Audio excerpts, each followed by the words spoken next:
i gospodo, dobrodošli na petom panelu ovogodišnjeg foruma. Nema nas puno, ali nadam se da ćemo ipak imati kvalitetnu diskuziju. Ladies and gentlemen, welcome to the fifth panel of this year's forum. It is my great honor to be here, and I'd like to extend my warm thanks to the organizers for inviting me and giving me the role of moderating a panel about this fascinating topic. I see that there's not that many of us after the first fascinating panel, but I hope we will still be able to discuss these things maybe more extensively and maybe elaborate on some of the things that were already mentioned about nationalism, political extremism, radicalization, and how the current anti-liberal forces across the world threaten the hard-won democracies that we've established in the past 70 years. Let me introduce you our amazing panel of 4 experts that have come to us from the United States as well as from the region and the Vatican. First, His Excellency Miodrag Vlahovic, that probably does not need much introduction to this audience. He's the former Minister of Foreign Affairs of Montenegro and the former ambassador to the United States, Canada, and Iceland. Currently, he's the Montenegrin ambassador to the Holy See and to the Order of Malta. So, warm welcome. My next panelist is Mr. Roman Jakic, who served both as the member of the Slovenian and the European Parliament, representing Liberal Democrats. He also served in NATO, the Parliamentary Assembly of the Council of Europe, and he's currently the president of Liberal Southeast European Network and the CEO of Galicia Business Consulting. Welcome. Next, I'm really pleased to welcome Michael Halzel, who's the chairman of the Transatlantic Leadership Network and senior fellow at the Foreign Policy Institute, Johns Hopkins University. Mike has worked, among many other people, for Joseph Biden, and we will query him a little bit about his experience with US politics, but he's also worked for the OSCE, the Library of Congress, the Woodrow Wilson Center, and the Aspen Institute in Berlin. Last but not least, I'm really pleased to welcome Mr. Damir Marušić, who is a non-resident senior fellow with the Atlantic Council's Future Europe Initiative. He specifically works on the Council of Europe's Balkan Forward initiative, and he's also the executive editor of the American Interest, a policy magazine that deals with US politics, foreign affairs, European affairs, and international relations. Welcome. Let me say a few words before I start questioning our panelists. The title of our panel is The Rising Ghosts of Nationalism, Building Blocks of Democracy in Peril with a question mark. Obviously, it is only appropriate to be discussing the topic of nationalism, as we already heard in the previous panel, in this very region, where nationalism, ethnically motivated nationalism, has torn societies, has destroyed families, and where historical animosities were reinvented and reinvigorated by skillful politicians. Although those conflict days are over, as we've also heard in the previous panels, there are still quite a lot of unresolved issues, some of which we might touch upon in this very panel. This is also why it is all the more worrying that the ugly face of opportunistic and chauvinistic, if you like, nationalism has reappeared in other parts of Europe, in the politics of the likes of Matteo Salvini, Viktor Orban, Marine Le Pen, Geert Wilders, Nigel Farage in the country where I have come from, as well as Narendra Modi, who again won elections in India. But of course, a person we might touch upon quite a lot today, Donald Trump. The current rise of isolationist nationalism is directed against the principles that we fought for of universalism and internationalism, but also against the ideas of positive civic nationalism or patriotism, if you like, where citizens respect each other, love their countries, but respect each other in an equal manner. Today, it seems that the type of nationalism we are experiencing is not based on historical animosities or positive feelings toward compatriots, but on imagined enemies, the refugees, the migrants, the Muslims, the Jews, the LGBTQ, the Eurobureaucrats, the elites, the experts, even women in some cases. But it is also based on the idea of supremacist ideas of us as the better people and them, whoever the them is, you may replace it, as the lesser folk that can threaten us. These are really worrying times, as Timothy Garton Ash has recently said, and we cannot afford to be complacent. I hope that our panelists will share some of their thinking about how nationalism, liberalism, and democracy can or cannot coexist, and what, or potentially who, are the main threats to democracy and peace today. Let me start with you, Mr. Vlahovic. You have a very rich political career, both domestically as well as internationally, as we all know. So what is your analysis of how did we get there? Why do we see this rise of nationalism across the world? And what would be the main forces, in your opinion? Is it the migrants? Is it the financial crisis? Is it globalization? Over to you.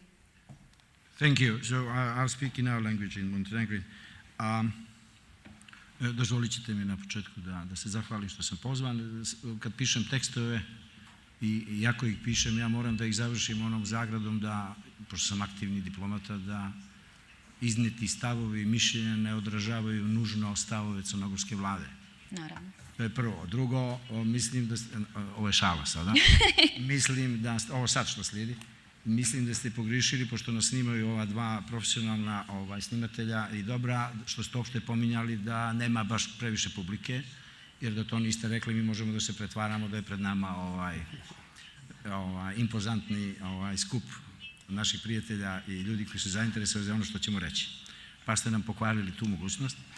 I treće, najvažnije, ja sam upravo rekao predsjedniku Đukanoviću da je stvarno nekorektno to što je rekao, jer sad posle njega govoriti o praktično istim ili veoma, veoma sličnim temama iz pozicije nekoga ko je nešto malo učestvovao u nekim od pasaža koje je predsjednik Đukanović spomenuo je prilično teško, a da ne zapadnemo u grešku koju možda još jedna šala, jeli?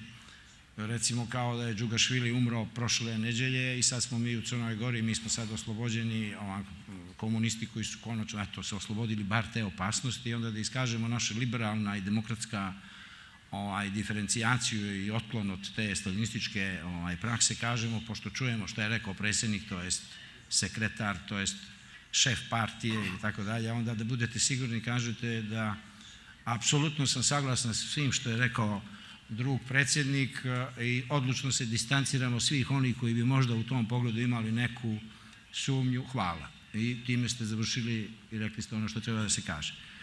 Sada, s obzirom na okolnosti i pošto smo, mislim da dijelim impresiju i ljudi i prijatelja u publici i mojih uvaženih i dragih prijatelja ovdje na sceni, da je prethodni panel zaista bio inspirativan i veoma, veoma sadržajan i da smo imali priliku da vidimo od dva lidera u regionu, a nama je to i meni lično, mada poznajem dobro obojicu, ovo što je rekao predsjednik Đukanović zaista imponuje i pokazuje da eto imamo tu vrstu sistematizovane logike i pameti državničke i političke koja bez obzira na sve razlike personalne, privatne, političke, sujete ili nedostatke nekih korektnih ponašanja prema predsjedniku i prema Crnoj Gori kao takvo, ipak to što je kazao imponuje. To je dobro rečeno i to su zaista snažne i dobre poruke. A ja sam sticajem okolnosti zapravo mislio na ove naše teme da kažem to isto možda drugačijim redom riječi u rečenici i drugačije raspoređenim tačkama ili glavnim stvarima. Dakle, ukratko. Prvo, ne znam odgovor na vaše pitanje, zato što ono suviše kompleksno i što bi moj pokušaj da dam neki globalni odgovor ili odgovor koji se tiče globalne ravni ili evropskog kontinenta, prvo trebalo bi puno vremena, a pitanje je da li bih ja to umio lijepo da objasnim. Što se tiče regiona kao takvog, mislim da pripadamo generaciji u širem značenju te riječi koja je napravila, nažalost i na našu nesreću i prilično tužno, puni krug. Mi smo, ja pripadam onima koji su se, eto, posljednjih 30 godina zalagali za neke vrijednosti i stvari. Imao sam to ogromnu sreću i zadovoljstvo životno i satisfakciju da doživim da to o čemu smo pričali, o čemu smo čak i maštali, zbog čega smo bili marginalizovani, progonjeni i neke slične ružne stvari, da se na kraju i dogodi. Da se dogodi na najljepši mogući način, bez ljudskih žrtava ovdje u Crnoj Gori, da to bude jedan proces koji je imao sve karakteristike mirnog, demokratskog, pitomog, civilizovanog, bez ljudskih žrtava i tako dalje.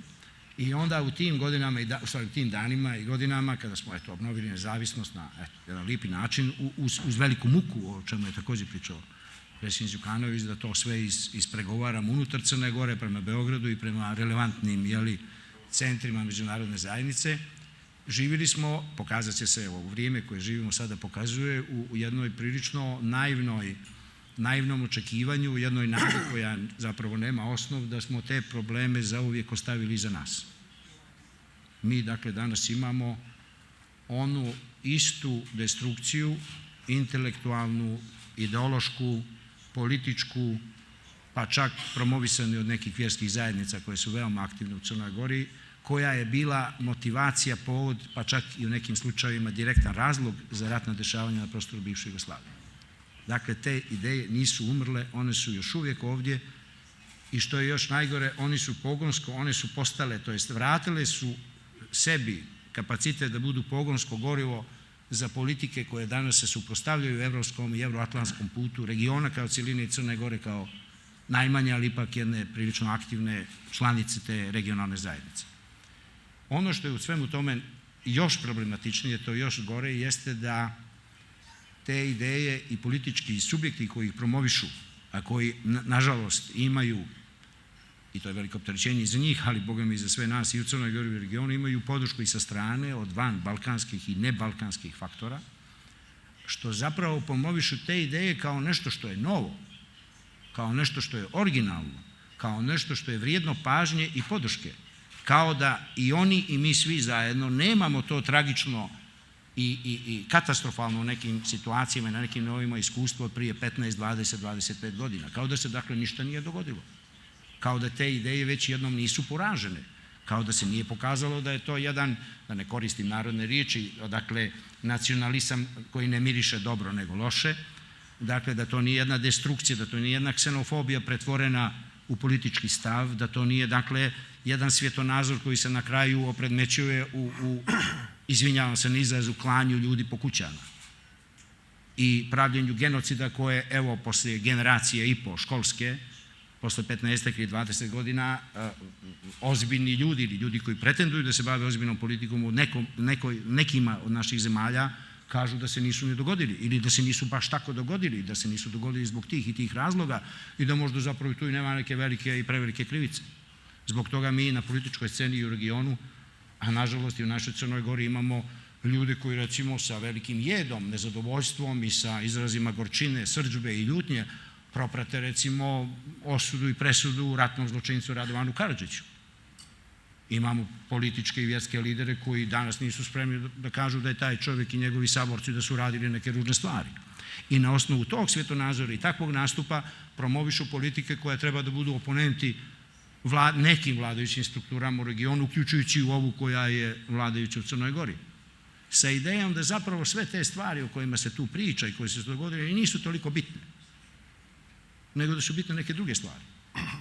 I da to zapravo više nikad nije ni bio problem. Jer znate, ovdje na Balkanu svakih 30-40 godina se desi po jedna klanica, Bože moj, desila se jedna, to je dakle nezavisno od naše volje, to je eto tako neka, pošto ste me predstavili da sam iz Vatikana, što ne bih smio da za sebe kažem, ne samo zbog toga što sam apsolutni ateista, nego zato što sam ja samo akreditovan pri Svetoj stolici, što ovdje imamo nas još uvijek kao veoma jake snage političke koje u nekim procentualnim iskazima su mnogo jače, što je veoma tužno, čak i tragično, nego što bi to trebalo da bude slučaj posle 4 izgubljena rata, posle konfrontacije sa međunarodnom zajednicom povodom toga što ste htjeli da proterate 400.000 ljudskih duša koje su možda jedne etnije ili jedne religije, ali valjda naglasan ka tome da su ljudske duše. I onda imate, i prelazim na treću tačku, ono što je, sad govorim o Crnoj Gori specifično, što je meni posebno tužno kao nekom ko se, eto, pripadam krugu ljudi koji jedno vrijeme bio možda malo uži, posle se širio, na kraju je postao dominantan u ovoj zemlji, što je veliko zadovoljstvo, kao što rekao, i jedna ogromna satisfakcija lična i moralna i politička, što vi imate političke snage u Crnoj Gori koji nisu predvodnici, da kažemo, jednog legitimnog i potpuno regularnog i neophodnog i potrebnog opozicionalnog angažmana, pa onda oni predvode taj neki opozicioni napor i u sebe drže ove snage koje eto možda imaju dubioze da li su Ratko Mladić i Radovan Karadžić neuspješni pjesnici i neostvareni vojni lideri ili su obični ratni zločinci koji ne mirišu lijepo. I umjesto dakle da te snage koje eto iz nekog razloga oponiraju i sa punim pravom, znate, biti opozicija potpuno legitimna i neproblematična stvar po sebi, umjesto da oni budu predvodnici, da ovi budu eto neki bagaž koji je tu sticajem okolnosti, jer morate da imate masu glasova da bi se bavili politikom, dešava se jedna veoma tužna stvar, da ovi koji slave Radovana Karadžića, Ratka Mladića i za gospodina Slobodana Miloševića misle da je bio neshvaćeni genije, su zapravo predvodnici opozicionog napora. To jest, ako nisu predvodnici u onom vidljivom smislu, njihove ideje su zapravo set ideja koje, nažalost, jedan mnogo veći dio nego što bi mi neki u Crnoj Gori voljeli da vidimo i koji smo aktivni diplomate i kad nismo aktivni diplomate, umjesto da ovi drugi to vode, praktično set ideja koje se promovišu od ovih koji ne priznaju ratne zločine, koji ih brane, koji se apologetski prema tome ponašaju, je zapravo matrica na kojoj se taj veoma problematični i po mnogim svojim karakteristikama dubiozni, dakle sumnjivi opozicijni nastup konstituiše i promoviše u Crnoj Gori. Što je zaista, i završit ću na kraju jednom stvari koja je vezana za ovo prethodne. Dozvolite mi vrlo kratko, nadam se da nisam odužio, u stvari jesam. Reći da vam, u Crnoj Gori postoji problem, pomenuje ne samo predsjednik Đukanović, nego to je neizbježno, i ako se ozbiljno čovjek bavi Crnom Gorom i razmišlja i javno govori o njoj, to je neizbježno da se kaže, to mora da se kaže. Jedna od teških problematičnih detalja ili, ako hoćete, strukturnih grešaka, logičkih grešaka ovih koji promovišu potrebu bilo kakve promjene u Crnoj Gori jeste da su takozvana identitetska pitanja, dakle pitanja habitusa crnogorskog društva kao takvog, činjenice, situacije, mogućnosti, prava, istorijske osnova, tradicije, biti Crnogorac ili da Crna Gora kao takva treba da postoji. Da oni promovišu, po meni, jednu krajnje problematičnu tezu, ideju da je zapravo moderna vremena, sa znacima navodi, bez njih podrazumijevaju da su to prevaziđena pitanja, da to uopšte ne treba da se pominje. Naravno, treba insistirati na način koji donosi grantove i sponzorstva o vladavini prava i o korupciji, što je naravno potpuno legitimno, a moja naivna ideja, za koju uopšte ne mislim da je naivna, nego je centralna u našoj zemlji, jeste da ako imate problem sa tim ko ste i što ste, ako imate inhibiciju da o tome pričate javno, gdje se čuje i gdje se ne čuje, što bi mi u Crnoj Gori kazali, kako onda možete da projektujete, na osnovu čega možete da projektujete svoje interese, da ih uobličite, da ih taktički i strateški pretpostavite sebi i drugima. Tako da u Crnoj Gori je zapravo, i time završavam, polemišući sa ovdje neprisutnima, danas je bilo jedno ime pored mene, žao mi što taj gospodin nije bio prisutan, na stolici je bilo papir sa imenom, problematizuje se nešto što je zapravo osnov našeg razvoja. Crna Gora ne može da postoji ukoliko nemamo veoma jasne stavove o tome ko što i što smo, i povrh toga ne može da projektuje svoje legitimne interese ukoliko nema punu svijest koja je neproblematična o tome da smo mi jedna multikonfesionalna, multietnička zajednica koja ima neke svoje sui generis karakteristike, ali istovremeno ima tu neku crnogorsku potku.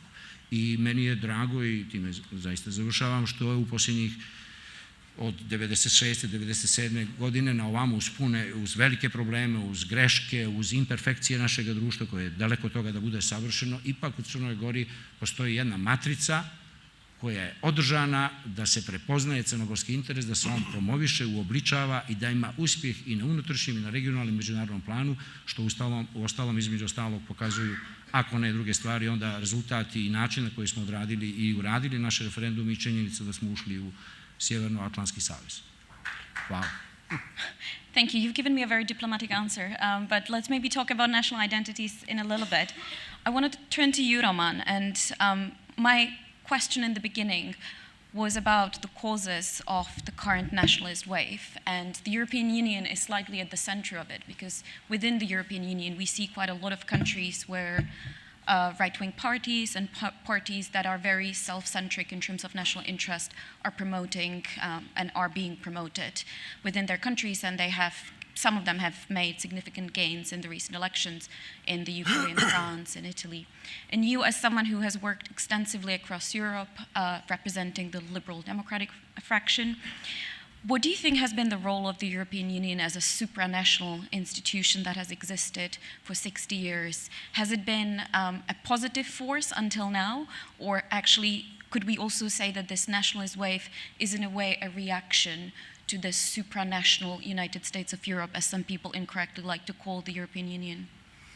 Jesse, thanks for this. I hope I will be shorter than Miodrag in answering this question. But first of all, I would like to say, the title of the music, which is following us for those 2 days, the title of the music is 2 Steps from Hell. Indeed, Europe was, or it is still, 2 steps from bringing on the board the very nationalistic political parties, etc., etc. We are now interpreting the European elections. I must say that I'm glad that pro-European forces won. It is the shuffle between the liberals and Greens and the EPP and socialists, but it's still the pro-European forces. But we should not neglect the fact that 20 more seats the extreme rightists got it. I'm glad that in some countries they didn't succeed it, but overall we are still not one step to the hell, but we are still 2 steps to the hell if this kind of continuation will go on. I think that European Union as a super organization, as you describe, is not guilty in that. We are much more facing the problem of the lack of the leadership in this European Union. So, for example, I must say, not because I'm guest in Montenegro, but the speeches of the president of Milo Đukanović yesterday and today are the speeches which I would like to hear and see in the European Union club. I mean, among the leaders, because this is that you are basically defining, or you are fighting for the values, because the values of the European Union are still here. I mean, they did not vanish. The values are there, but the problem is that we are not going back to the roots of those values, but we are just neglecting them, and we are giving the place and the space to the minority, but very loud extremists and the nationalists in the European Union. So the right-wing populists represent indeed the short and long term challenge to the democracy. And as I'm always saying, Europe is not divided, in my opinion, when we are talking about the nationalism and the political parties, to the left and right. It's basically we are confronted with the polarization of the basic civilization values in which EU members and political parties are now trying to find the common future. Can I have just the one follow-up question? We talk a lot about EU values, but again, EU as an institution exists with a certain set of values, but its individual members, some governments, started promoting a different set of values. How do, let's say, candidate countries like Montenegro, how do they make sense of this, with this dissonance? That's the big problem. The big problem is, the big problem, if we name it Salvini, it's Viktor Orban, it's Kaczynski, it's all kind of those guys who are on the same time not just promoting the, let's say, intolerant positions towards some groups of the people, but they are also sending the bad signals to the newcomers. I mean, not just bad signals in the sense that the people are a little bit confused what's going on. Do we want to enter this kind of club with this kind of guys, with this kind of politics or not? But on the other hand, it's also very dangerous, because the majority, I'm not counting Viktor Orban in this club, but Salvini and Kaczynski and the others, they are much more, let's say, against the enlargement process in the European Union. So indeed, this diversity, if I can say, problematic diversity inside the European Union and in the institutions are reflecting also to the politics concerning the enlargement and the newcomers. Thank you. Mike, let's turn towards the United States, if we may. You have first-hand experience with American politics, and I was wondering if you could explain to us what might seem as a paradox to us outsiders here in Europe of President Trump's presidency, in terms of himself he calls himself openly a nationalist, but at the same time, he doesn't really have any issues doing politics, as he said once, with Vladimir Putin, as well as other countries that, other regions or other countries around the world would actually consider in direct opposition to national interests of the United States. Well, thank you, and it's great to be back in Montenegro. I don't think it's a paradox at all. I think you have to go back to basics about Donald Trump, and I have to say, when I meet European friends and some friends I've met at this conference, their immediate reaction to Trump is incredulity. You know, how on earth could this be happening in the United States of America? Not that we're perfect or even close to it, but let's face it, most of the ultra-radical movements on the left and right, communism, fascism, started on this continent, not in the United States. We're approaching an anniversary in our country of almost a quarter of a millennium, almost 250 years since the Declaration of Independence. And without being too syrupy and mawkish or emotional about it, what we said in Philadelphia in 1776 and what we all learned in school is something that is like a civic religion, and I'm not ashamed to say it. Any of you who've been to Washington and have visited the National Archives, where the Declaration of Independence, the original, and the copy of the Constitution, the original, are there under dim lights so they won't be degraded, you can only say people line up for blocks in the summer heat or the winter cold, and the mood is reverential. We all know what this means. So how on earth could this have happened in the United States? And the paradox, Jesse, is, for me, not a paradox. We're talking about a man who, Donald Trump, who, and let me quote a Republican, not a Democrat, but a Republican, George Conway, who's a Republican lawyer and who's married to senior advisor to President Trump. And he has written within the past 2 weeks describing President Trump as a malignant narcissist. It's not my words. I'm quoting a Republican critic of Trump. This is somebody whose first priority, whose second and third and 104th priority is Donald Trump. I have to say it. So if, in fact, being whatever the motivation, I won't go into the Putin thing, we don't know. I think documents eventually will come out to show that he's under some kind of pressure. But whether it's Orban or Putin or Xi Jinping or the North Korean dictator who may have bumped off his negotiator, we found that out in the last couple of days, it's all about Trump's view that getting reelected and probably, in some cases, increasing his own private fortune. That's certainly the case with the Trump Tower project in Moscow. These are the motivating factors, primary motivating factors.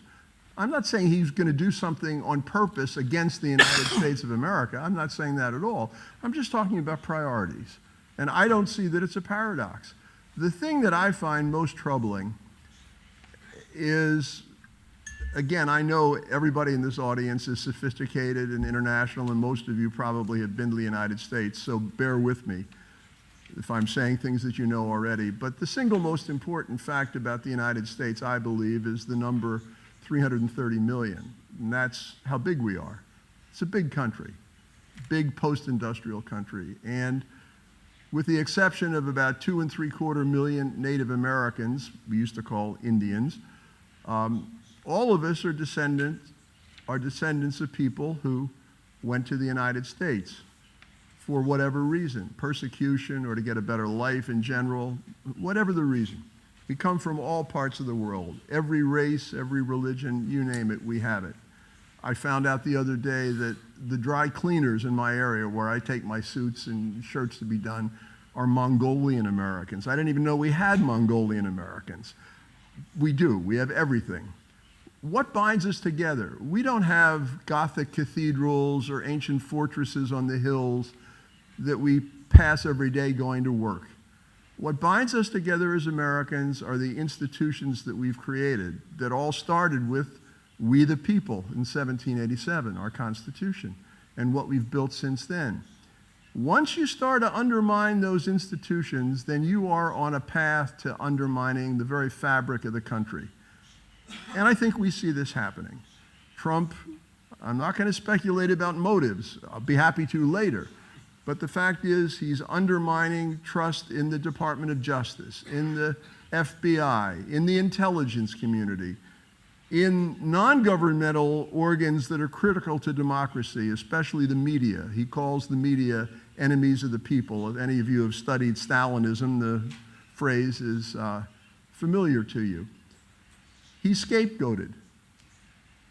I mean, if you have a diverse country, the last thing in the world a president should do is try to divide people. You should try to unite people. There are enough socioeconomic and other cleavages in society anyway. You don't need to exacerbate them and widen them. So in the campaign, he'll call Mexicans rapists or make fun of a Gold Star mother and father because they're Muslims and their son was killed in combat. Or, as you mentioned, Senator, former Vice President Biden, he opened up his campaign a few weeks ago with the video of that horrible torchlight march by outsiders in Charlottesville, Virginia. These were Nazis, folks, not even neo-Nazis. These were Nazis, chanting, "Jews shall not replace us," that kind of stuff, in the United States of America. The next day, the President of the United States said, "There were fine people on both sides." No, there weren't. There wasn't one fine person marching that night, not one.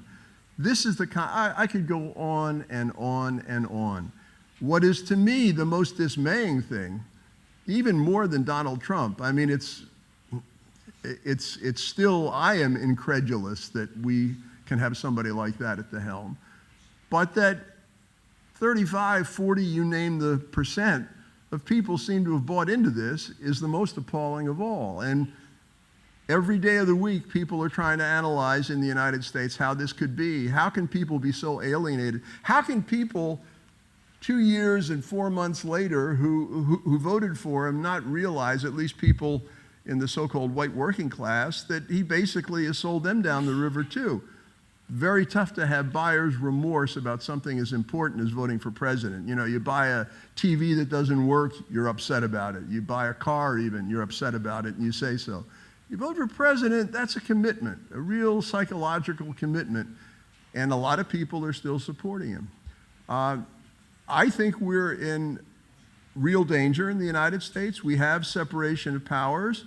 He's pushed them to the limit. He's now saying he's not going to cooperate with Congress. He's saying his people are not going to obey subpoenas, legal calls to testify. It could get very, very ugly. I don't want to bore you. If we have time, I'll go into detail about what I think can be done about it. But I hate to, I'm by nature an optimist. I mean, Americans have optimism in their DNA, and I certainly do. If really pressed and you ask me, do I think we'll come out of it all right? I will say yes in time. But I'm not 100% sure it's that bad. And that this could happen in the United States of America. You know, I'm not even talking about the fact that what happens in the United States, for better or for worse, affects all of you, as you all know. And that just adds to the problem. So I think we're in deep crisis. It's a shame that I understand why, but that a good number of my colleagues from staff members from Congress had to leave this morning and couldn't be here. I would really welcome dissenting opinion from my American friends. And incidentally, we're not so polarized that we don't talk. Colleagues of mine on the Republican side of the aisle, former colleagues, and I are still great friends, and we discuss things. So there is some hope. I'll stop there. I've talked too long as an introduction. I just want to emphasize what I see as the gravity of the situation. Thank you. Mike, you mentioned that what happens in the United States has consequences here in the region. And Damir, you're a student and scholar of both, let's say, regions, the United States as well as the Balkans. Donald Trump, as well as, I mean, the country where I just came from, the United Kingdom, Nigel Farage, are quite popular figures in some circles of the Western Balkans. And I was wondering if you have any thoughts in terms of what type of consequences such leadership in countries that have, in a way, established peace in Bosnia in the 1990s could potentially have here in the region. It's something that Miodrag Vlahovic also mentioned a little bit in the beginning. Yeah, well, everything for Donald Trump is transactional. Mike. I mean, he began as Mike, there was a question for Domer. Oh, I'm sorry. I thought you asked me. No, she was Damir pivoting. can She was answer pivoting. better than I can anyway. Go ahead. I don't hear too well. Thanks, Jesse. And Mike, no, I mean, I actually want to talk about a lot of what you mentioned there, and maybe at least disagree a little bit, even though our congressional fellows are no longer here. Look, I think it's important to think about this stuff focusing less on the individual leaders, because we're looking at something that's happening across the world. So trying to focus on a bigger trend here, I think, is more helpful. When I look at sort of the foreign policy, because that's when we talk about. I know, Jesse, you mentioned what the example, perhaps, how that influences, but I think it's also important to talk about sort of foreign policy trends. And I would say that the foreign policy trend in the United States already started changing in 2008 with Obama. There are more continuities. It's easy to sort of miss them because Donald Trump's personality is so outsized and so colorful, let's say, that you miss the sort of continuities that started under Obama. Partly it was the financial crisis that started undermining, I think, people's faith in elites, but also it was that the Iraq War in 2003, it was a contentious issue, but was never really properly litigated politically. And Obama, if you guys remember, was, he triumphed over Hillary Clinton in the primaries, at least partly because he was the only person who could come out very strongly against the Iraq War, that he was against it. I think the Iraq War and the long prosecution of that, not to speak of the Afghanistan War, which dragged on for a very long time, it just wasn't discussed in American politics. And Obama was the first one that I think did that. His policy was one of, again, speaking of colorful language, you talked about don't do stupid shit, if you recall. Basically, he didn't. I mean, he very grudgingly went into Libya and then drew all sorts of red lines, but in fact did not want to go into Syria at all. He justified all of this in very nice language about the metaphysical certainty of the arc of history bending towards justice. This was, I think, already a change coming in American foreign policy starting in 2008. Donald Trump, I would argue to you, is Obama's core instincts, which are political instincts, because I think they were reflecting a certain kind of something in the American electorate already, just basically turned to 11 without the nice rhetoric about the metaphysics. Trump doesn't do that. He's very open about the transactionalism, which I think is jarring. I think it's very jarring to a world that came up with the fall of communism to a certain kind of idealism that the liberal democracy was triumphing over the world. I would say that reaction started in America in 2008 and has now sort of is running its course in the United States politics. But I want to take a step back, though, and maybe define some terms as we go forward and have this discussion. Because, Mike, I'm much less pessimistic than you, what you were saying right there.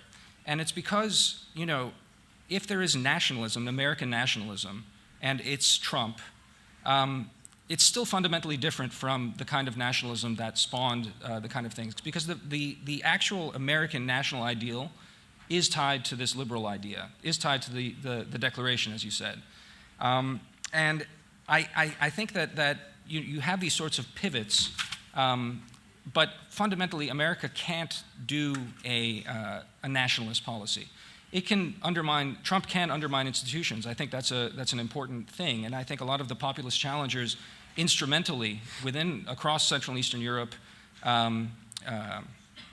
as well as Trump in the United States, that's part of the process of undermining liberal democratic institutions, checks and balances. That's troubling. That's one thing. But for the United States overall, I still hold out hope that the liberal idea will hold. It won't be the same expressed stuff that in the 1990s, during the Clinton administration, after Dayton, there was a sense of euphoria. Really, I think after Dayton, you got a sense of the promise of 1989 finally fulfilled. Now, we understand, we apply some force, we do X, Y, and Z, diplomatic pressure, and then change happens automatically because, again, the motors of history. I think we've been chastened by that it's going to take a lot longer for these changes to happen. But America remains, I think, a fundamentally optimistic place.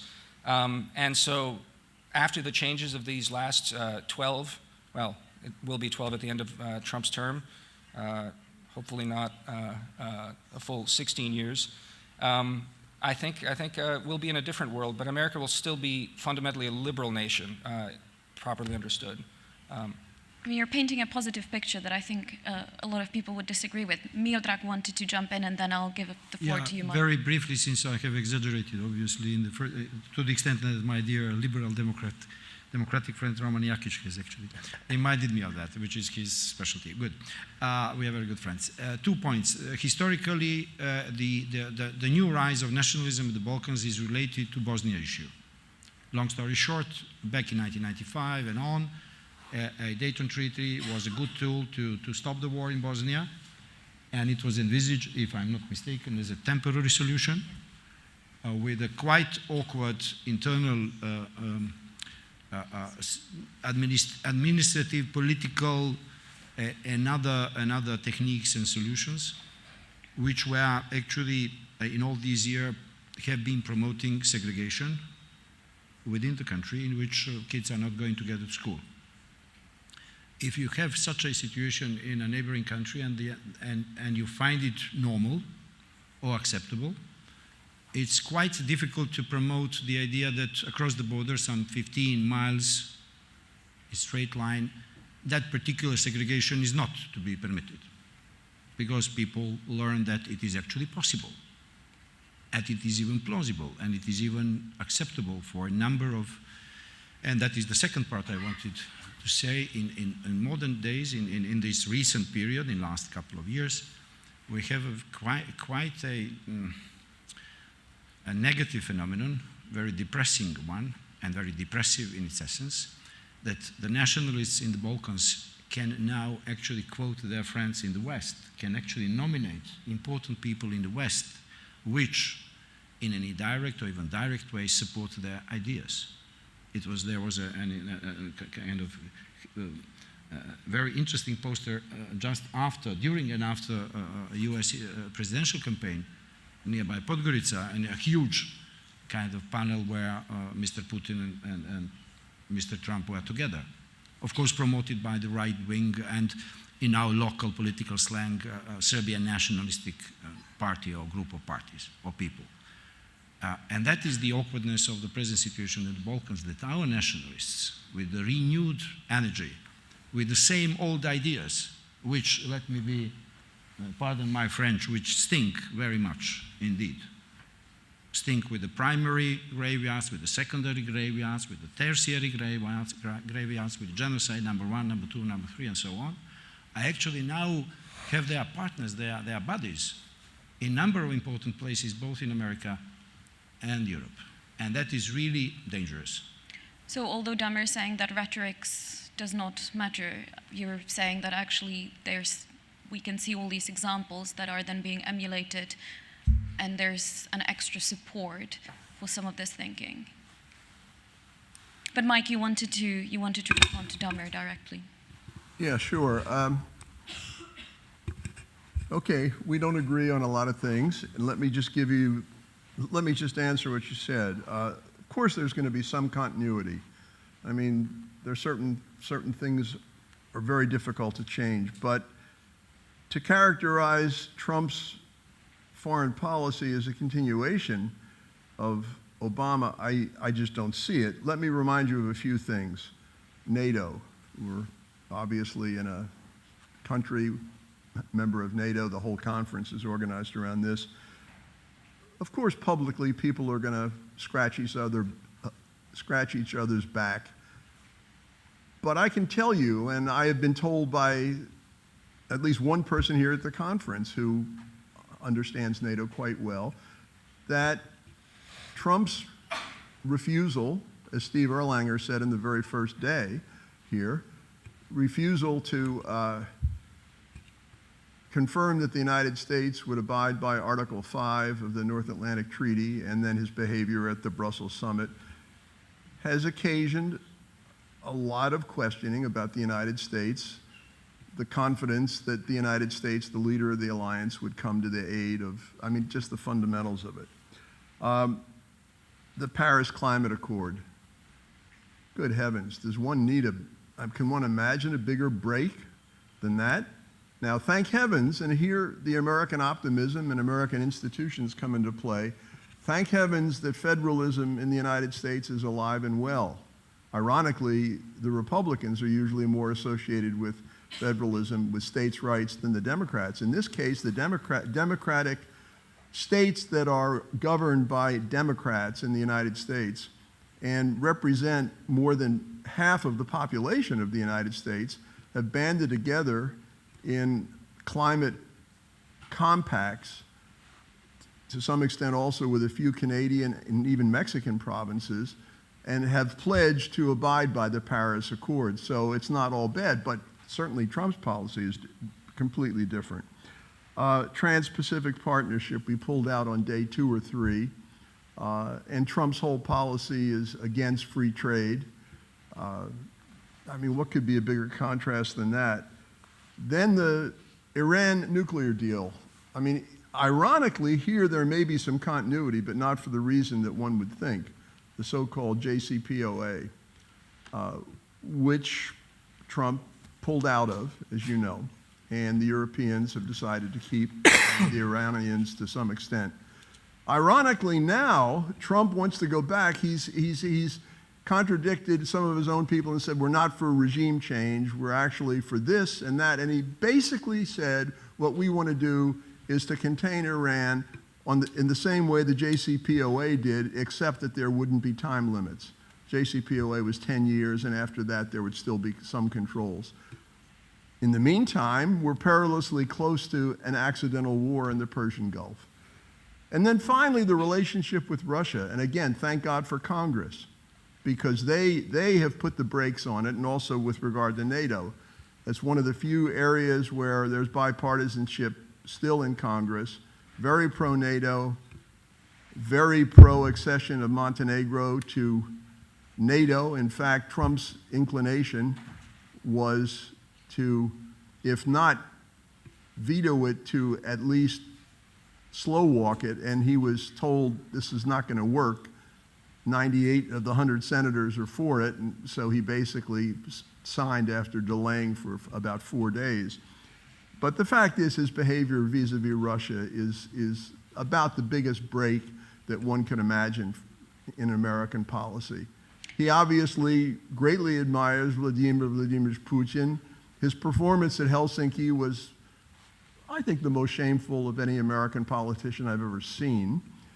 He had an hour-and-a-half telephone conversation with Putin less than 2 weeks ago, and we find out that the whole topic of Russian interference in American elections didn't come up. Trump may well be the only person in the United States, certainly in any official capacity, who doesn't believe that there was interference. He's now saying maybe there was, but I didn't know about it. But until a few days ago, he basically said, I don't believe 17 intelligence agencies of the United States. I believe Putin. I mean, that is just a huge break. Now, I said that in the last analysis, I'm an optimist too. Yes, American nationalism, I don't even like the term. I think I think the right wing has co-opted this term to mean what I used to call ultranationalism or xenophobia or chauvinism, but okay, let's call it nationalism for the sake of argument. It is true, there is a tradition of liberal nationalism in the United States, but folks, there's also a tradition of illiberal, bigoted nationalism. Yeah. You know, the Ku Klux Klan enrolled in the 1920s something like 25% of the white Protestant males in the United States. And anybody who thinks that Donald Trump's racist comments have not emboldened, we have 330 million people, so we have a lot of people to choose from. Anybody who thinks that his comments have not emboldened the bigots and racists among us just hasn't been reading the news. I hope the liberal internationalist strain triumphs for the third time. I'm basically an optimist, but I think there are many more discontinuities than continuities. Thank you. I want to give the floor to Roman, but let's try to stick to the topic rather than talk about US foreign politics and policy in general. Yeah. But yeah, Roman, go ahead. Yeah, it's also not me to be or to not to be disappointed with the Donald Trump. He was elected with the majority. But what I agree with Michael is that it's influenced the European policy fully. So what I'm missing in his policy is to realize that whatever he do and speak, and it's reflects on Europe policy, and he is somehow he's encouraged. I mean, he's encouraging the guys like Le Pen, Salvini, Farage, etc., because they feel that this is some kind of a new world foreign policy in that respect. So indeed, the model of liberal democracy based on respect of the human rights, the democratic rule of law, if you want the vision of the power, social justice, solidarity, etc., respecting of international law, international cooperation, is somehow, is somehow attacked in Europe because of that. You have in Europe the Bannon, who came from the United States, who is trying to create this atmosphere of fear in this continent, encouraging the extreme rightists to do this. That's why I'm saying that even we are 2 steps from the hell. It is the problem is that we somehow don't, in the past we always turn to the United States, to our friends there, and now we don't have the example to say, look, this is how you protect the liberal values in Europe, how you protect what we achieved through our history. So this is problematic, beside, not to be just critical, the United States, that what also Milo Djukanovic was talking, that some kind of new infrastructure is creating in this world, where you have the interest of Russians, where you have the interest of Chinese, where you have the interest of Turkey, etc., etc. And in this context, we are somehow very vulnerable when we are trying to fight the nationalism. The problem of the national, just to end, sometimes they're asking me, you are a liberal Democrat, you are fighting against the nationalism, but you declared the Slovenes, you declared independence, you were in the former Yugoslav the nationalists. No, I mean, yes, but we just spoke, like Fukuyama in the recent book of Identity, he distinguished between the demand for recognition for equality and the demand of the recognition of superiority. So in our case, it was the demand for being equal, to join the values, the liberal democracy values, not to be, let's say, better, bigger, more clever as Montenegrins or Serbs or Macedonians.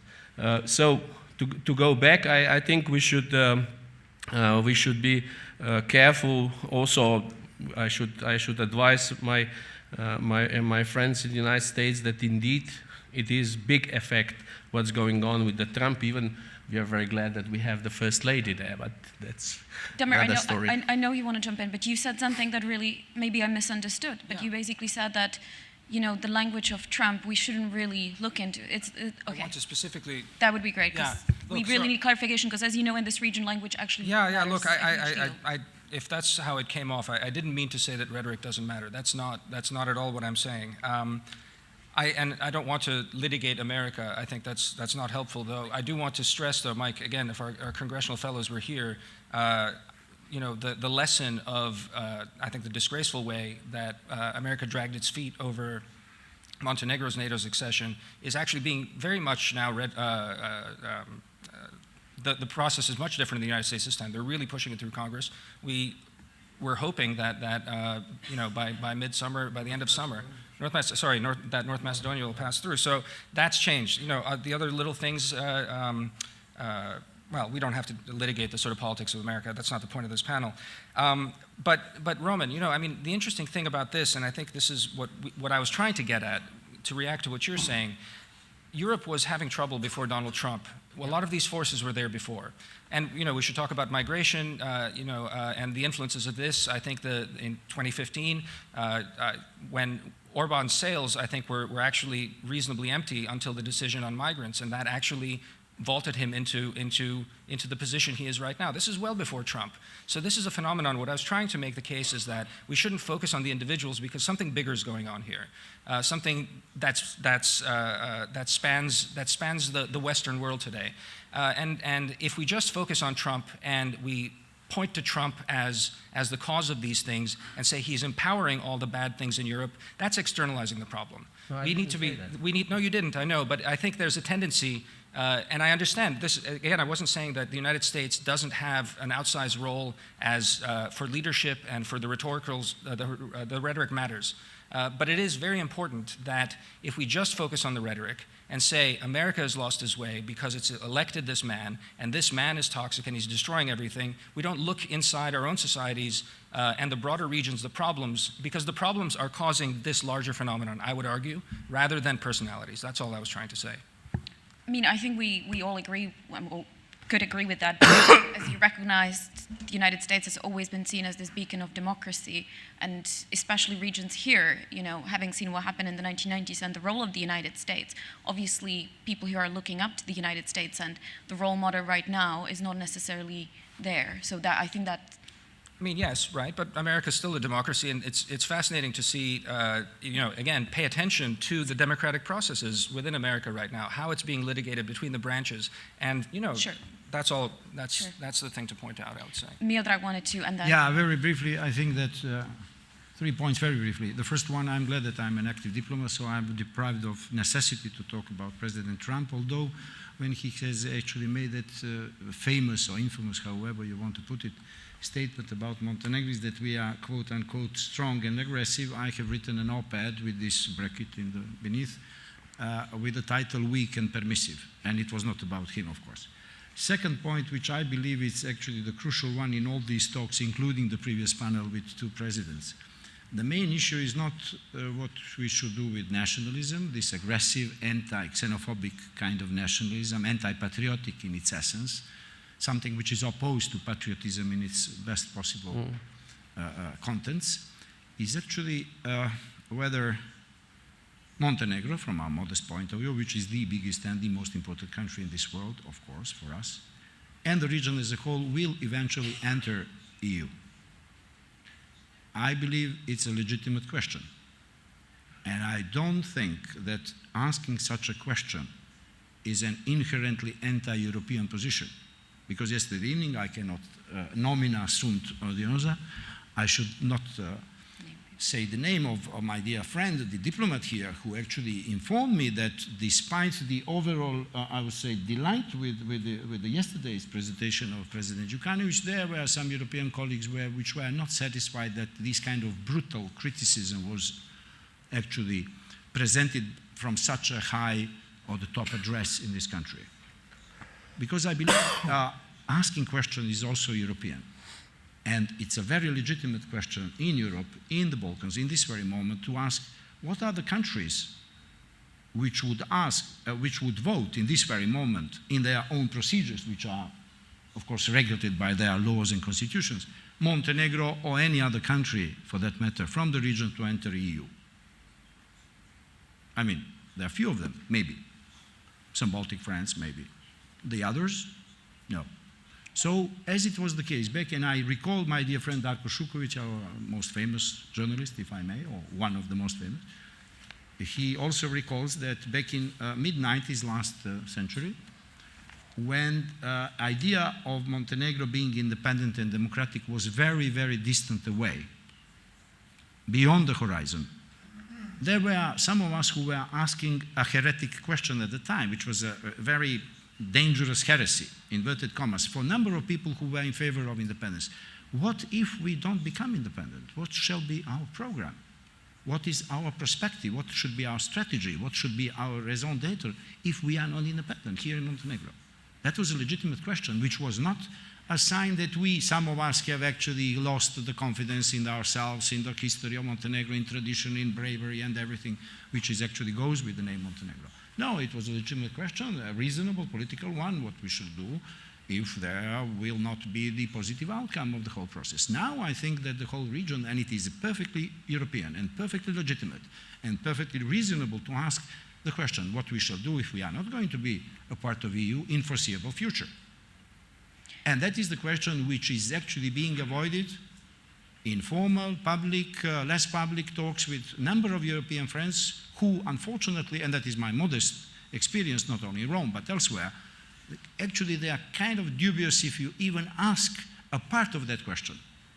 And that is actually, and that I end with that, and thank you for the attention, and sorry for being extensive, it's actually the problem itself, which shows the depth of crisis, both political and psychological, within the EU.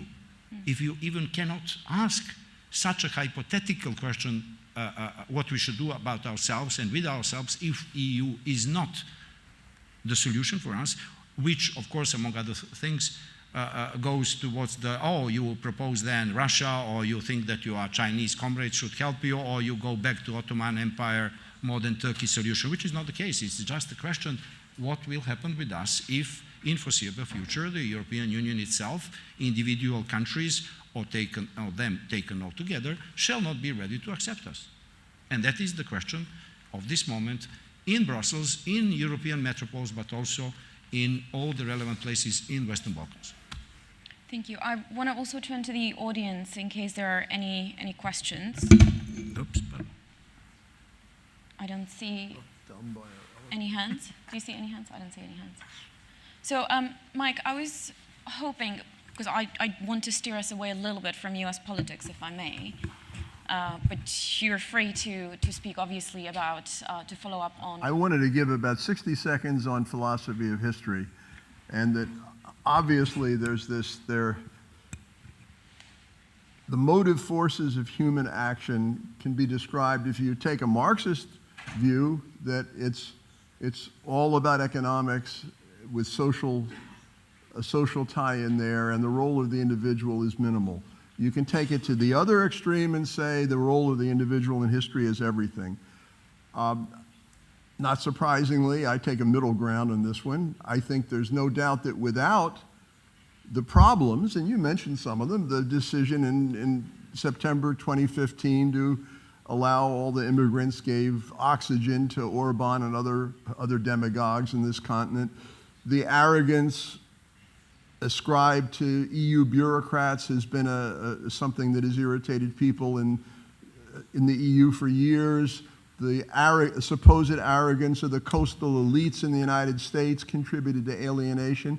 But the simple fact is, without leaders to take advantage of these gripes, nothing would happen. And they have been able to do it largely with the technique of social media, as we all know. We've talked about this already. So I think it's a philosophical question. I think it's both deep trends that are worldwide and individuals who take advantage of these. Thanks. I have a question for all four of you, because you have all identified a series of issues. For example, one of them being there might be a question mark whether the Western Balkans or countries of the Western Balkans actually enter the European Union, or actually how will the European Union look like at the time when they're entering. And I think you've also identified we have a crisis of leadership in some countries, not necessarily potentially this one, but other ones. We also have a crisis of democracy and potentially complacency with democracy. So I have a question for all of you. If there was one thing you were to pick which to focus on in terms of restoring our faith in universal order, in liberal values such as human rights, equality, respect for each other, what would it be that you would be focusing on with your individual countries, either where you come from or that you work on the most? Roman, do you want to start? Yeah, I think that leadership, this is what I'm trying to say for the few years already. The recipe of, it's very simple. The European politics need more spine, and the politician more spine, and the consistency in respecting own principles, more transparency, more solidarity, integrity, etc., etc. But for most, what we need the policy and the politician that inspire more than, let's say, the opposite side which manipulate. So I would pick definitely the leadership, and it is sometimes very difficult when I was a liberal saying that, for example, for me the role model of being strong politician is Angela Merkel or Pope. I'm atheist, and I think that his statements concerning the protection of human rights, concerning the migration, how we should deal with it, are very liberal. This is what I would pick up, besides normally that we should care about all these trends of fake news, media, etc., and to prepare ourselves how to respond to these new trends of, let's say, extreme positions of people infiltrating to our youth. But leadership, I think Damir mentioned that as well, and Mike a little bit too, but it's a bit of a chicken and egg scenario. Is it that we produce the leaders we want, or is it that leaders produce us in a way? And I think Churchill said about 70 years ago that the trouble is we've got quite a lot of politicians around us that are following the people, and they're following the polls right now. But we don't really have that many statesmen that would be actually leading the people and making decisions that might not be very popular with the people, but that are the decisions that we have to make in order to establish the country and the political culture that we want to. Yeah, but it was also stated today with Milo Djukanovic, I fully agree with him, that if the politician, and that's why I'm looking for the strong politician, if the politicians are just looking the matter through the internal, let's say, political environment, and not making step forward to see the whole picture, then we have the problem. So I'm looking to this kind of politician which will basically look around and see that it is not just the matter of Montenegro, Slovenia, or United States, but it is some kind of world peace on stake. Mike, would you want to add in terms of what do you think is the key aspect of our political systems right now that we should be focusing on in order to restore the faith in democracy and liberalism? Well, I think we should live up to our ideals. We were talking last night about this, talking about Bosnia and Herzegovina, a neighboring country, and a lot of us have had a lot of dealings with Bosnia and Herzegovina. This December will be the 10th anniversary of the Sejdić-Finci decision by the European Court of Human Rights. 10 years. The first year the EU said, this is essential in order to get on the European path. And the second year, by the third year, they were saying, well, the country should make a credible effort. And I asked some EU people, I said, what does credible effort in a question of human rights mean? I mean, either you do or you don't. I think we being the Western, because the United States is involved in this also, we should be more conditional. We should use the bond powers more in Bosnia and Herzegovina, for example, and use the carrot of NATO membership or EU membership, as the case may be, to effect reforms, and don't compromise on it. I mean, this country's Montenegro's made amazing progress, and it makes me happy to come back here to see it. But there's still a long way to go, and as several people have said, starting with President Djukanovic and Foreign Minister Darmanovic and other people have said, Montenegro has to open and close these chapters, not just because it's the route to the EU, but because it's the right thing to do for the country. And I think this is, when all else fails, tell the truth. Go with your ideals, go with the principles. They're good ones. Thank you. Damir, do you want to Sure. offer your analysis? Again, I think we all largely agree on this. The importance of leadership is huge. I was really struck by something that President Jukanovic said this morning on the panel discussion, that to a certain extent, these questions of identity and then also the questions of leadership that transcends the local parochial concerns of domestic politics, that's what we're looking for in the kind of statesman that can actually move any country forward, and actually is what we're looking for in the West, more of those, I'd say. But it's important, again, to know that it's navigating between identity and modernity in a way, or this, globalized modernity where we have to actually navigate that.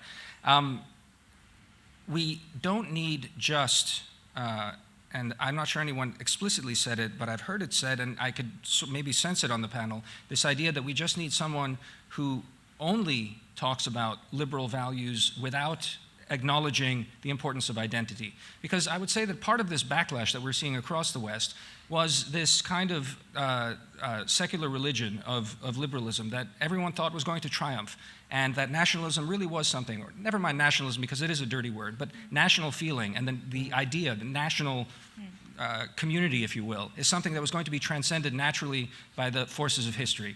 That has proven to be deeply wrong, and it has, I think, created a political backlash across. Now, this doesn't mean that you can't be a liberal and you can't be for these ideas and actually address them. And wise leadership is a leadership that I think navigates through those, not that only argues for a certain kind of liberalism in maybe a more elegant, eloquent way. That hasn't gotten us anywhere. So again, I think I would definitely reiterate what President Jukanovic said. I'm going to actually go back and watch his presentation again, because I think he said it very well. Thank you. Miodrag, if you Yeah. finish us off in a way. Even Miodrag extends my talk. It's Micha, it's shorter. Yeah, good. Two actually answers. The first one, in the Balkans, each and every generation responds again and again to the same problems. They are never resolved, and each and every generation has to go into this kind of historic drill, and some of them fail, some of them succeed to do that in a civilized, organized manner. Some of them have produced leaders and followers and supporters who have actually done certain good things, but nothing is given forever. And that is our recent history teaches us. The second question to the same, the second answer to the same question is related to my present position. In Vatican, if you are a diplomat, an ambassador, you go to masses, to holy masses, which are also presided or organized by His Holiness, the Pope Francis. And you are dressed as a penguin, if I may, but you have a white bow tie and a frock and everything, and you listen to the repetitive story full of miracles, okay? When there is a leader, there are supporters, and in the crucial moment they tell you the famous formula Mistero della Fede, the mystery of faith. Because how these miracles were reached, why they exist, why they were successful, it's a mystery. So in the Balkans, it's either us or miracle. And I would always opt for us. Thank you. Thank you very much. Let me just finish this panel by saying that what we need is wise leadership, live up to our principles, take national identity seriously, and learn from our history and take us seriously. Thank you very much, and thank you to the panel. Thank you.